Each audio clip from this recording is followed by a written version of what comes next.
Ayan, dyan nalabas. Dyan nalabas. Ayan na si Bangag!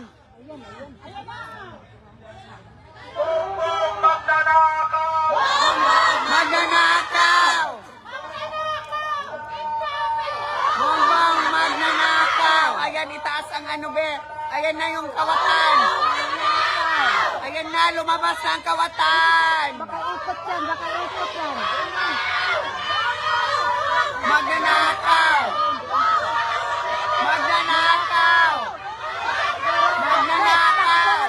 Magnanakaw! Magnanakaw! Ayan na ang magnanakaw! Ayan na magnanakaw! Magnanakaw! Magnanakaw! Putang ina mo! Ayan na! Magnanakaw ka! Putang ina ka! Ayok kang manyak ka! Magnanakaw ka! Ayan, inanuhan kami guys, oh. Ayan, inanuhan kami, hinarangan kami, oh, hinarangan kami. Hinaharangan daw ni Bangag. Hinaharangan ni Bangag. Oh, ayan na. Nakaalis na. Nakaalis na. Nakaalis na ang Bangag. Hinarangan kami. Pinakiro ko kay pulis eh. Sabi ko na nga eh. Ayan, hinarangan kami guys. Atskare! Hinarangan tayo eh. Nagpaharang yung Bangag. Nagpaharang. Atskare sama des! Ayan mga kaisatso. Iyasan siya sa amin. Ako rin. Wala na akong boses, be. Harangan na. Harang. Pero nahuli sila ng harang. At least na ano nila, no? Nahuli sila eh, no? Parang sinadya na ng pulis, no? Nalit nga yung bus ko.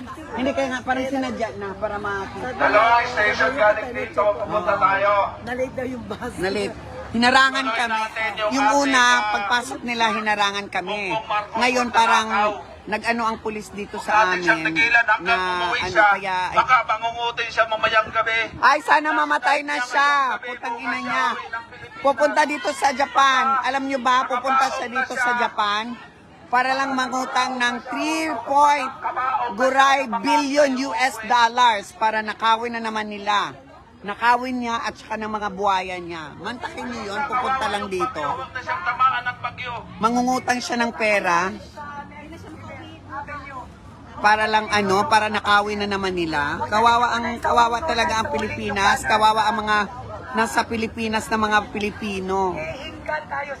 Wala na akong boses, guys. Wala na akong boses. Anong gagawin ko dito ngayon? ABPU members, officers, Yes. paki-take care ng ating mga gamit katulad ng banner at Hi, kuya. Ayan. Grabe ang ginawa nila sa amin. Hinarangan kami. Hinarangan kami. Pero nung paglabas ni Bangag, paglabas ni Bangag, ayun, umano ang pulis sa amin kasi alam nila kasi na ano eh. Si Bangag daw ang nag-utos sa mataas na harangan daw kami para hindi kami makita na pagpasok niya. Pero nung paglabas niya, ang pulis ang nag-adjust sa amin, dahan-dahan para makita kami para lumabas. Kaya good sa mga pulis. Hindi sumunod sa ano, sa utos sa kanila, no? Paglabas, no? Ano? Nilak ka na naman. No? Pero buti kanina, last, buti ka mo. Kaya nga, ano, buti na lang, hindi sumunod na ang pulis na. Siguro napagsabihan nga siguro. Hindi, sinabihan nga daw. Siyempre, utos siya ni Bongbong. Alang na mga, ano, ang Hapon, ayaw naman ng mga ganyan eh. Kilit. Pinarangan tayo siguro may nagreklamo doon sa ano kaya. Hindi, ano daw, utos nga daw ni Bangag. Hindi, yung huli, tulungan. Ay, yung huli, ano na yun? Oo, pero at least nakita tayo. Yeah. Diba? Diba, Ate Alma? Yes! Isigaw mo! Ang ano? Wala na akong boses. Wala na akong boses, te. Ano na? Darna! Hindi na nga mga pagdarn. Wala akong bato, na kay Bongbong ang bato. Ayun, mahuhulog na yung eroplano niya. Aray ko. Ayan, o, bili na kayo. comment na, comment. Jason. Sama, sama! Kuya Kevin, Jason. Makinig. Magpa-picture sa harap ng parliament. Okay. Dali na kayo para mabilis kasi hindi pa Picture na picture. O sige na guys, later.